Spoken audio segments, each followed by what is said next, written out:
우리가 재테크가 뭐 금융 쪽도 다양하게 있고 부동산도 재테크 상품들이 굉장히 다양하게 있잖아요. 방법도 다양하고 네. 대표님 보시기에 이 경매가 다른 부동산 투자에 비해서 좋은 점, 네. 뭐 어떤 게 있을까요? 경매가 다른 부동산 투자에 비해서 가장 좋은 점은 네. 내가 벌 돈을 네. 미리 정해놓고 시작을 한다라는 게 가장 좋은 점입니다. 벌 돈을 미리 정해놓고 시작한다? 예. 이게 말이 되나요? 어떤 의미죠? 예. 그러니까 일반적으로 여러분들께서 부동산 투자라고 많이 생각을 하시는 게 청약이라든가 네. 아파트 매매라든가 분양권, 뭐 미분양 투자, 그쵸. 투자, 뭐 재개발 투자 이런 네. 것들인데 네. 가만히 생각을 해보시면은 이 투자들은 현재 시세에서 매입을 하고 네. 향후에 이 가격이 상승하는 거를 기다리는 그렇죠. 거잖아요. 네. 어떻게 될지를 모르잖아요. 미래 가격이 어떻게 될지. 예. 네. 그래서 현재 지금 벼락거지라고 얘기들이 많이 나오게 되는데 그쵸. 네. 그분들이 왜 그렇게 됐냐면 지금 내가 샀는데 올라갈지 내려갈지를 모르다 보니까 네. 이 결정을 못 하게 그렇죠. 된 거죠. 네. 내가 얘를 사야겠다는 결정을 못 하게 된 건데 만약에 5억짜리 아파트를 내가 4억에 살 수 있다라면 남들보다는 1억을 싸게 산 거니까 1억이 떨어지더라도 나는 안심이 그러네요. 되잖아요. 어. 예, 그래서 제가 봤을 때는 경매나 또 네. 이제 신축 같은 경우에는 소심한 사람들, 겁이 많은 사람들 네. 이런 분들이라면 경매 쪽으로 가야 되는 게 맞다라고 그러네요. 생각을 합니다. 그러니까 이제 우리가 이제 경매 낙찰받은 물건이 시세가 이제 형성되어 있는데 5억이라고 하면 네. 내가 그 마진 만큼 뭐 4억이나 4억 5천에 하면 5천이나 1억의 확정 마진을 갖고 들어가니까 예. 이게 이제 벌 돈을 이제 미리 정해놓고 시작한 데가 이제 그런 의미로 보면 되는 예, 건가요? 맞습니다. 예. 그리고 그리고 내가 일반적으로 이제 아파트 매매를 해서 내가 매입을 했을 때 네. 얘가 시세 상승을 하는 거는 네. 이쪽도 마찬가지거든요. 그쵸. 내가 낮은 가격에서 사서 그 시세에서 더 올라가는 거는 플러스 알파 추가 수익으로 생각을 하게 되면 훨씬 마음 편하게 그래요. 예, 투자를 좋네요. 할 수가 있습니다. 벌 돈을 이제 정해놓고 투자할 수 있다는 거. 예. 또 하나는 뭐가 있어요? 그리고 통제가 가능하다는 부분인데요. 네. 그건 어떤 뜻이죠? 같은 맥락입니다. 네. 일단 내가 입찰을 5억짜리를 4억에 입찰을 해서 붙으면 네. 내 거지만 아니면은 그냥 돌아오면 되거든요. 그쵸, 네. 예, 그렇기 때문에 어디에 매여 가지고 하는 게 내가 결정을 해서 내가 살 금액을 결정을 하고 어떻게 할지를 자기가 결정을 한다라는 측면에서 통제가 가능한 투자다. 그래요. 우리가 이제 예. 뭐 일반적인 아파트 투자는 이제 사놓고 오르기를 기다려야 되는데 예. 그게 오를지 안 오를지 또 떨어질지 예, 내가 통제할 수 있는 건 이제 제로잖아요. 그러니까 예. 그런 의미에서 이 경매 투자가 이제 다른 부동산 투자 상품보다 더 좋은 건 이제 벌 돈을 미리 정해놓고 시작할 수 있다는 거, 예. 통제 가능하다는 예. 거. 그래서 제가 이 부분에서 제가 말씀을 항상 드리는 게 투기하고 투자하고 구분을 해야 된다라고 말씀을 계속 드리는데 네. 투자라는 거는 자기가 통제가 가능하고 예측을 할 수 있어야 투자고 그게 안 되면은 얘는 투기다라고 말씀을 드리는데 네. 그 제가 예를 드는 게 워렌 버핏을 예를 드는데 워렌 버핏이 주식 투자를 하게 되면 그 밑에 많은 세계 최고 유수의 전문가들이 깔려서 예측을 하고 있고 네. 그리고 워렌 버핏이 갖고 있는 자본금의 일부만 투입을 하더라도 우리나라 코스닥 기업 몇 개는 살 수 있지 않습니까? 네. 그러니까 얘는 통제도 가능한 거죠. 그러네요. 예, 그러니까 워렌 버핏이 주식을 사고 파는 거는 얘는 투자고요. 네. 우리의 많은 김대리님들이 네. 모니터에다가 HTS 화면 키워놓고 네. 사고 팔고 하는 거는 통제도 되지 않고 네. 예측도 되지 않기 때문에 얘는 투기다라고 저는 생각을 하고 그렇군요. 있습니다. 네. 예. 투기 말고 이제 투자를 해야겠네요. 네. 그래요. 이제 대표님 같은 경우는 직장 다니면서 이 재테크를 하셨잖아요, 경매를. 네. 이 경매를 이렇게 시작하게 된 계기나 뭐 동기가 있으셨나요? 그 절박함이죠. 절박함. 맞아요. 그게 가장 중요한 것 같아요. 절박함이 사람을 움직이는 힘이잖아요. 왜 이렇게 절박하셨어요? 아, 제가 처음에는 결혼을 한 다음에 네. 가장 처음에 이제 말씀드린 게 97년도에 제가 입사를 했어요. 97년도요. 예. 97년도 1월 1일자로 이제 공채로 해서 입사를 했는데 네. 그해 10월 달에 IMF가 터졌죠. 아이고. 그래가지고 그때까지만 해도 그 전까지만 해도 누구나 다 정년이 다 보장이 되는 게 너무 당연하게 생각을 맞아요. 했는데 저희 부서에서만 해도 과장 1명, 대리 1명, 부장 1명 이렇게 해서 팀 한 10명 중에서 네. 한 6명 정도가 그래요. 나가거나 이동을 하거나 이렇게 절반 이상이 예, 그렇게 됐네요. 되거든요. 그래서 사실은 이제 그때 처음 생각은 회사에 어떻게 하든지 오래 붙어 있어야 되겠다. 그래서 이제 공학 계열 분들은 좀 아시겠지만 네. 이제 기술사라는 기술사. 게 있거든요. 대표님 참고로 그 기술사 자격증을 갖고 있어요. 그 문과 계열을 잘 모실 텐데 이 기술사는 이 공대 또 이공계에서 이제 최고 탑입니다. 저도 이제 이걸 따려고 부단히 노력했는데 계속 실패해서 못 땄어요. 근데 대표님 갖고 계신 겁니다. 거의 박사급이라고 보시면 돼요. 네. 그래서 만 29살 때 그러니까 우리나라 나이로는 31살 때 이제 그 기술사를 따서 네. 뭐 사장님한테 인사도 가고 막 그랬었거든요. 이제 그게 나의 무기로 네, 오래 나의 버틸 수 무기로. 있는. 네. 제가 그때 생각했던 게 내가 나간다고 할 때 나갈 수 있는 그 무기를 하나 멋지네. 만들자. 예. 네. 그게 이제 사실 기술사였는데 그로부터 8년 후에 둘째 아이가 태어난 거예요. 네. 둘째 아이가 태어났는데 제가 나이를 계산을 쫙 해보니까 네. 67살까지 제가 회사 생활을 해야 이 친구를 대학을 졸업을 시키겠더라고요. 그래요. 남자여가지고. 늦게 결혼하셔서 애를 늦게 낳아서. 네, 애를 늦게 낳아서. 애를 늦게 낳아서. 근데 남자들은 또 이제 군대도 갔다 맞아요. 와야 되니까 27살까지는 해줘야 되니까 계산을 해보니까는 그게 안 되더라고요. 그래서 이거 그러면은 내가 60살 넘어서까지 회사 생활을 과연 할 수 있을까? 어떡하지? 라는 생각이 들었고 그때 당시에 제가 재산이 전세금 네. 밖에 없었거든요. 그래요. 예, 전세금 정도밖에 없었고 이제 300만 원 정도 모아놓은 돈이 있었는데 그걸로 이제 주식에 투자를 했죠. 그래서 잘 됐나요? 망했죠. 네. 그런 거 있지 않습니까? 주식으로 한 달에 30만 원 만드는 방법 네. 간단해요. 300만 원으로 시작하면 됩니다. 300만 원으로 시작하면 네. 한 달 만에 30만 원 됩니다. 그러네요. 네.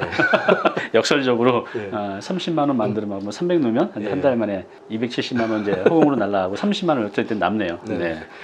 그래서 이제 주식은 공부할 것도 너무 많고 그때 공부도 굉장히 열심히 했는데 가치 투자 쪽으로 이제 공부를 많이 했는데 그렇게 공부를 열심히 했는데도 이렇게 네. 어렵던가요? 통제해야 될 게 너무 많으니까 그렇군요. 예측해야 되는 게 뭐 9.11 테러 이런 것도 예측을 해야 되잖아요. 그걸 어떻게 예측을 합니까? 그렇죠. 저 통제 불가능하죠. 예. 그런 것들. 갑자기 월드 트레이드 센터 그게 비행기가 와가지고 뭐 무너질지 그거 어떻게 그렇죠. 예측을 그 주가가 폭락을 하게 되는데 변수가 너무 많거든요. 한마디로. 예, 변수가 너무 많아서 아니다. 내가 통제하고 할 수 있는 게 어떤 게 있을까? 근데 돈은 이제 모아놓은 돈 몇백만 원밖에 없으니까 이걸로 할 수 있는 게 뭐가 있을까라고 생각을 하다가 이제 처음에 저축을 생각을 했어요. 네. 저축을 생각했는데 매달 50만 원을 모으면 어떻게 될까? 1년이면 600. 1년이면 600. 10년이면 6천.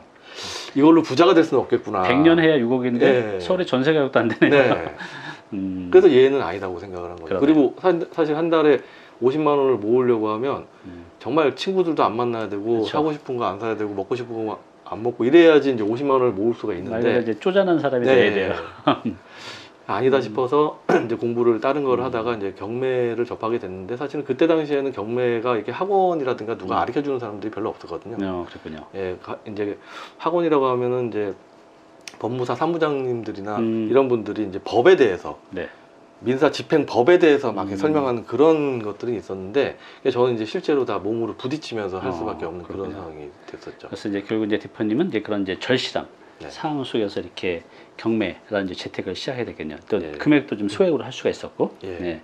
그 대표님이 이제 이런 말씀 많이 하셨어요. 직장을 네, 베이스 캠프로 삼으라는 얘기. 네, 우리가 이제 이렇게 산에 올라갈 때 그 베이스 캠프 그거 말하는 거죠. 예, 예. 직장이 베이스 캠프가 되는 건가요? 어떤 의미죠? 예, 이게 대부분 직장인들이 산의 정상이 내가 높은 자리에 올라가는 거. 네. 회사 내에서 높은 자리에 올라가는 게 내가 산의 정상에 올라간다라고 생각을 하는데 저는 그건 아니다. 네. 어차피 직장이라는 거는 한계가 있고 언젠가는 나와야 되는 네. 거기 때문에 산의 정상이 아니고 직장에서 사람들한테 인정을 받고 윗사람들한테 인정을 받고 하는 것들은 얘는 기본이 그렇죠. 기본이고 얘를 기본적으로 확보를 해놓고 나한테 네. 뭐 이래라 저래라라든가 뭐 이런 얘기들을 안 듣는 어느 정도의 위치, 네. 어느 정도의 위치를 만들어 놓은 상태에서 내가 정상으로 가야 되는 거는 직장에서의 성공이 아니다. 그렇죠. 자기 삶에서 경제적인 자유하고 시간적인 자유를 이루어내는 게 그게 정상에 올라가는 거지 회사에서의 어떤 성공이 정상은 아니다라는 의미로 직장은 베이스 캠프다라고 말했어요. 그렇죠. 뭐 우리가 직장인들이 또 어찌 보면 이제 꿈이 임원인데 임원은 이제 임시 직원이잖아요. 네, 맞습니다. 예. 1, 2년 만에 잘릴 수 있어요. 그래서 직장에서의 어떤 그 정상보다는 기본적 위치를 만들어 놓고 네, 홀로서기 이런 이제 만들어가는 게 중요한 것 같아요. 그래서 이제 그런 의미에서 직장 이제 베이스 캠프를 삼아서 월급이 따박따박 나오니까 그러면서 이제 준비를 해야 될 것 같은데 그럼 이제 직장을 다니면서 이 투자를 이제 병행을 해야 된다고 대표님도 이렇게 책에서도 그렇고 주장하셨는데 우리 직장인들은 잘 안 하다 것 같아요. 이거에 대해서 좀 설명 좀 해주세요. 왜 직장을 다니면서 투자를 병행해야 되는지. 그러니까 처음에 뭐 경매 투자든 뭐 신축 사업 투자든 어떤 투자든 간에 처음에 생각을 하시는 것들이 이제 빨리 회사를 퇴직을 하고 싶다라는 생각을 그렇죠. 염두에 두고 하시는데 막상 제가 이제 지나와 보니까 본인이 뭐 한 달에 한 500만 원 정도의 월급을 받는다고 하면 최소 1.5배, 많게는 2배 정도의 고정적인 수입이 발생이 돼야 이전과 같은 생활을 할 수가 있거든요. 그러니까 이제 내가 회사에서 월급을 300 받는다면 나와서는 적어도 한 450, 500 정도. 450에서 500, 600만 원 정도는 돼야. 왜 그런 거죠, 그는?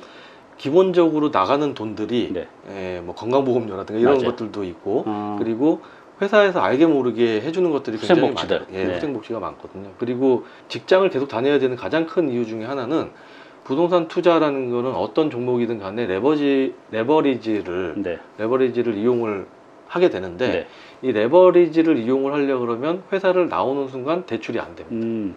직업이 없으니까 대출 잘 안 해주죠. 신용도도 떨어질 테고.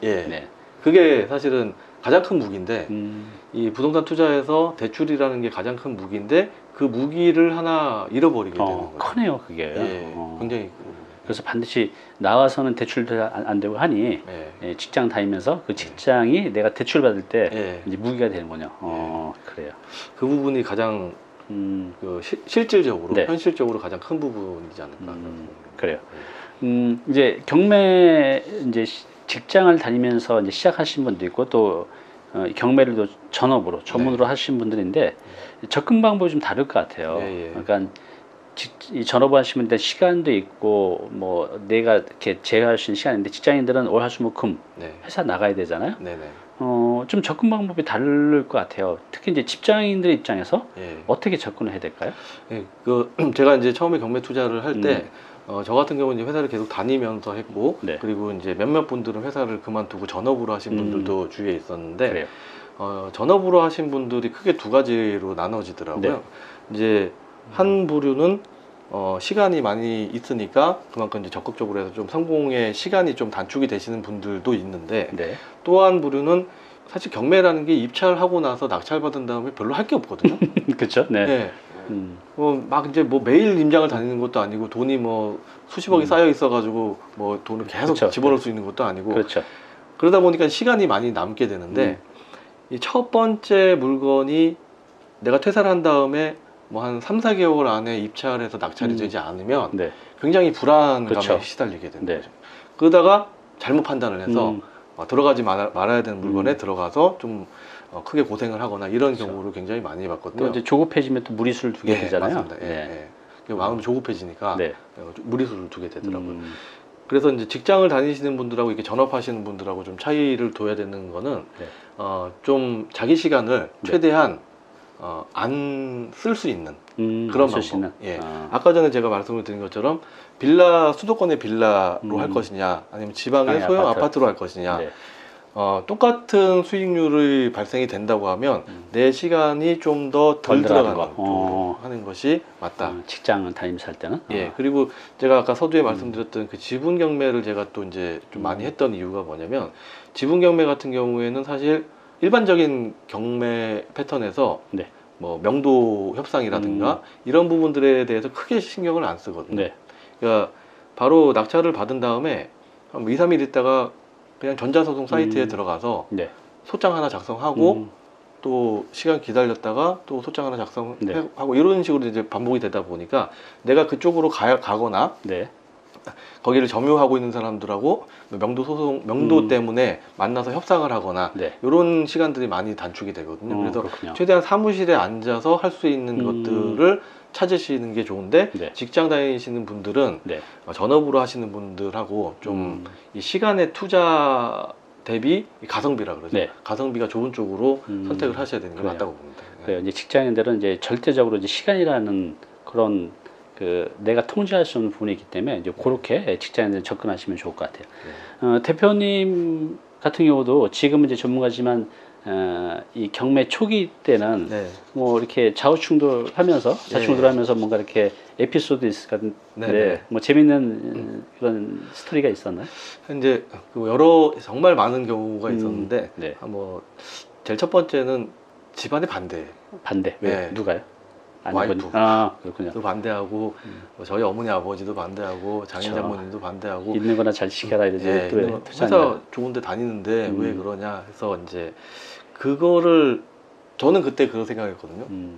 앞으로 이제 우리 가족을 먹여 살려야 되는데 네. 이거 안 하면 어떡하라는 거야. 그렇죠. 그래서 굉장히 좀 혼자 울분에 차 있었던 그렇군요. 경우 굉장히 많이 아이고. 있었는데 일단 그 주변에 반대를 어떻게 슬기롭게 자기가 극복을 하느냐도 굉장히 중요한 문제인 것 같고요.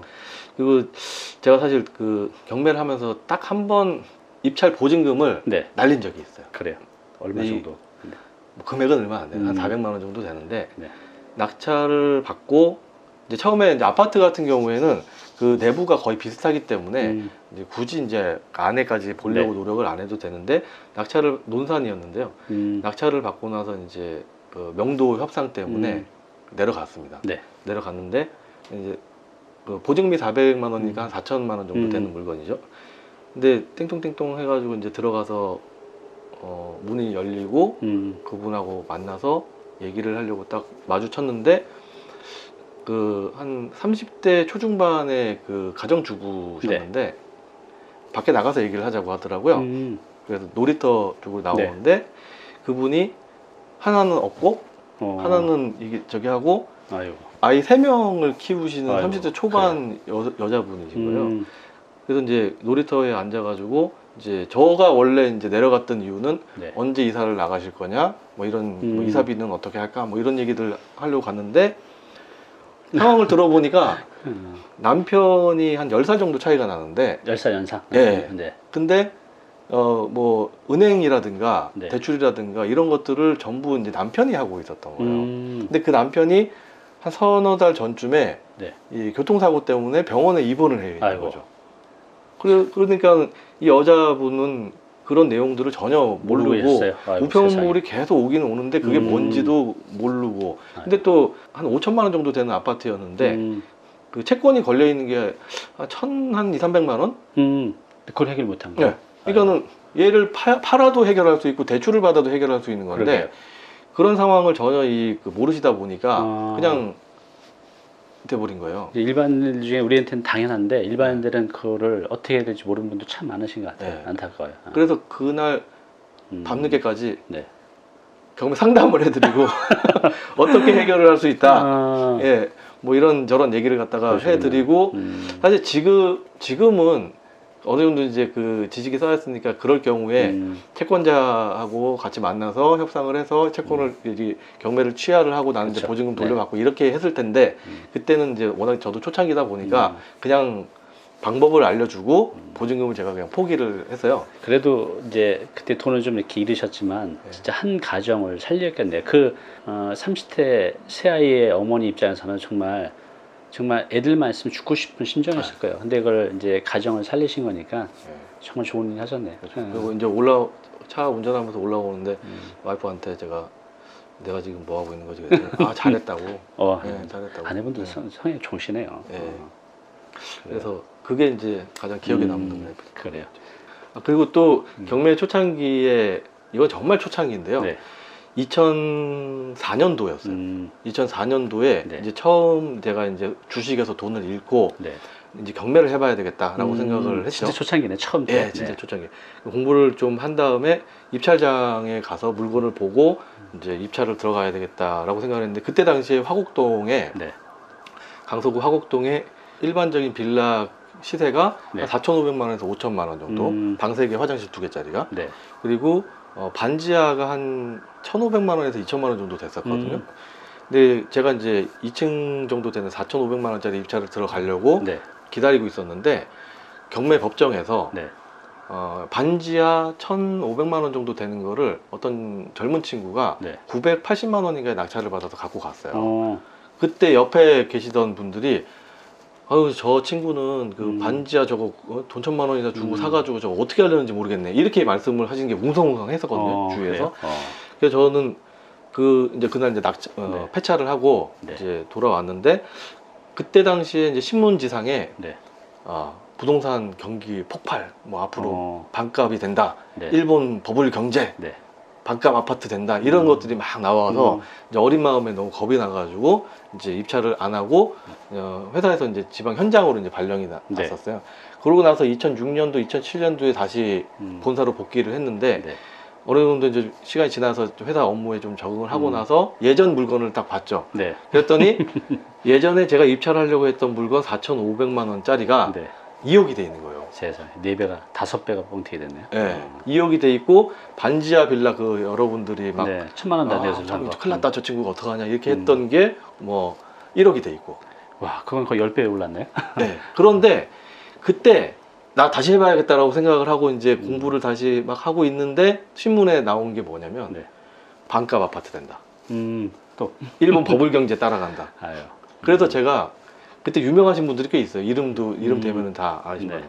그런 분들 이렇게 얘기를 들어보니까 그분들도 와이프 명의로 아파트를 사놨다는 거예요.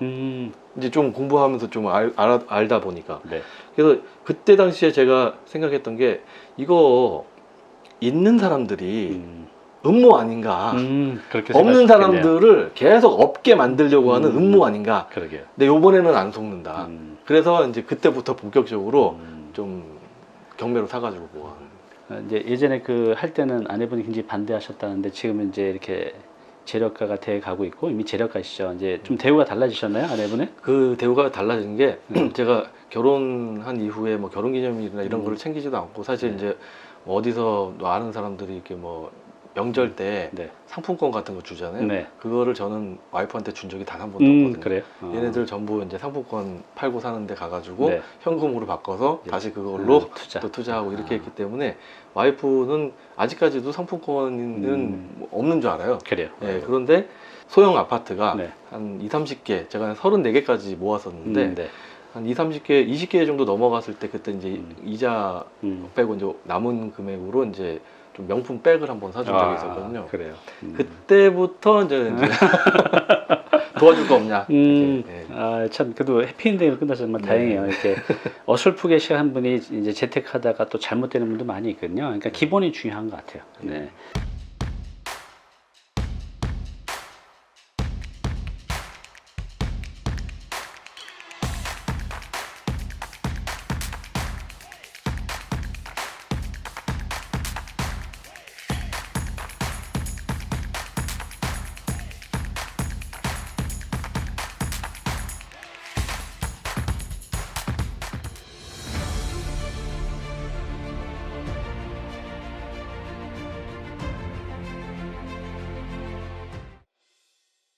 네, 오늘 정보 도움이 좀 되셨나요?